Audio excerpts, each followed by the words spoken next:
239 corridas depois e 15 anos de atividades na Fórmula 1 foram os números que marcaram a vida de Nico Hülkenberg até agora. O piloto alemão foi ridicularizado, estigmatizado, criticado, questionado, até que veio o seu primeiro pódio na Fórmula 1. Eu vivi para testemunhar essa história, eu acompanhei essa história ao longo desse tempo todo. Fui um daqueles que não acreditava mais que o Hülkenberg poderia ter esse pódio, poderia ter essa posição de honra entre os aqueles que disputam as provas de Fórmula 1, mas aconteceu. O que o Hülkenberg fez no GP da Inglaterra de 2025 foi escrever parte da história da própria categoria, porque eu não estou com os números aqui, confesso que eu só estou gravando esse vídeo realmente para conversar sobre algo que é histórico, mas eu não me lembro de um piloto que levou tanto tempo assim para conquistar o pódio. De fato, o Hülkenberg é talvez aquele que mais demorou para conquistar um pódio, e se a gente colocar em perspectiva pra todos os pilotos que passaram pela categoria ao longo de 75 anos, em uma temporada histórica para a Fórmula 1, e temos mais uma grande história para contar, a grande maioria não chegou perto dessa honraria.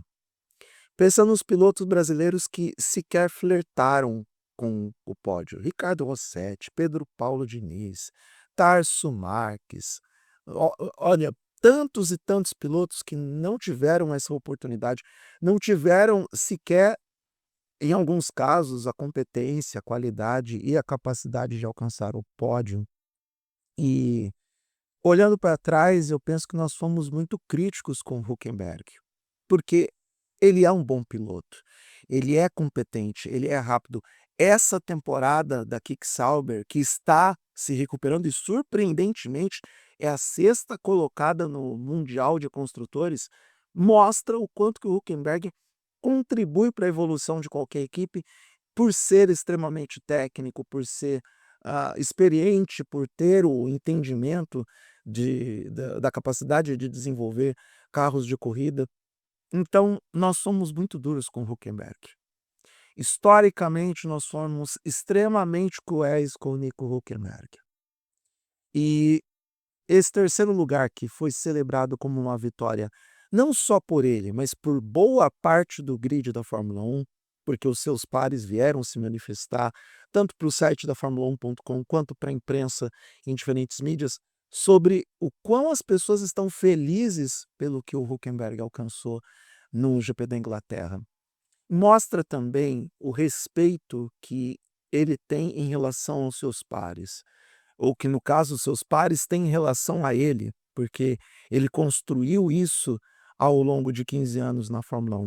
Eu não sei se o Hülkenberg vai se aposentar após o final de 2025, acredito que ele que continue na Kick Sauber, porque o contrato dele é de pelo menos 2 anos, 25 e 26, tal e como acontece com o Gabriel Bortoleto, mas uma coisa é certa, tal e como aquele guerreiro que lutou durante várias batalhas, que passou por imensas dificuldades, ele agora pode descansar em paz. Não que eu desejo que o Huckenberg vá de arrasta para cima, mas entenda a analogia.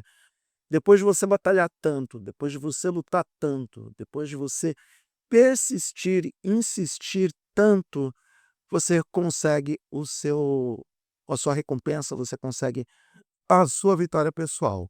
O Hülkenberg é aquele piloto que soube trabalhar dentro da própria carreira com dignidade.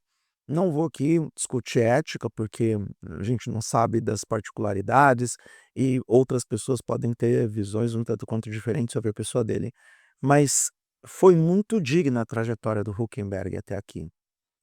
É um cara que aparenta ser e demonstra através dos resultados ser um trabalhador, ser aquela pessoa que abraça o seu ofício, entregando o seu melhor e sempre desenvolvendo e evoluindo suas capacidades e possibilidades e evoluindo quem está ao redor dele. Para o Gabriel Bortoleto é ótimo ter um companheiro de equipe como o Hülkenberg, uma pessoa que, de acordo com o Gabriel, é generosa para poder passar as dicas e os atalhos de como o Gabriel pode se desenvolver melhor, que é um companheiro de equipe que mesmo com toda a diferença de idade, um gap geracional considerável entre o Hülkenberg e o Bortoleto, mas que abraça essa diferença como algo que pode melhorar o todo. Eu acredito muito nas diferenças de gerações para poder promover o crescimento do coletivo ou o crescimento dos 2 envolvidos dentro dessa relação. Então, neste aspecto, o Gabriel Bortoleto tem muito a ganhar. E como lição para todos nós, porque a gente nessas horas funde esporte e vida, o Huckenberg deixa aquela lição do cara que não desiste, e que na vida a gente não pode desistir.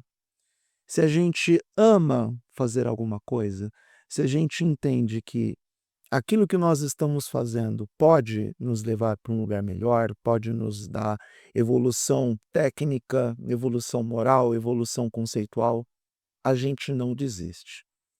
Pense em todas as frustrações que o Huckenberg sentiu até esse ponto, até esse momento. Até mesmo uma possível humilhação que ele tivesse recebido de imprensa, de torcedores, de críticos mais ácidos, pelo fato dele estar pilotando uma Kick-Sauber. É preciso ter muita dignidade na vida para aceitar pilotar o pior carro do grid, que não é mais o pior carro do grid. De novo, se alguém dissesse que a Kick-Sauber estaria na 6ª posição do campeonato de construtores, essa pessoa seria considerada lunática e maluca. E é o que está acontecendo neste momento. Então, passar por tudo isso ao longo de 15 anos, isso levando em consideração que ele teve um tempo de pausa da Fórmula 1, foram resgatar ele para poder conduzir uma Haas. Então, com tudo isso que o Huckenberg passou, esse terceiro lugar é uma vitória dele, porque é uma conquista dele, é algo que ele teve que ter muita paciência, resiliência, capacidade de renúncia e capacidade de recuperação para poder se reconstruir tantas vezes para conquistar essa terceira posição. É uma vitória para a Fórmula 1, porque na sua temporada 75 tem mais uma história incrível para contar, dentre tantas outras, em um campeonato que está saindo melhor do que encomenda. A gente começou um tanto quanto vagaroso, mas temos uma disputa de título mundial entre Norris e Piastri que vai alimentar as narrativas para o restante da temporada.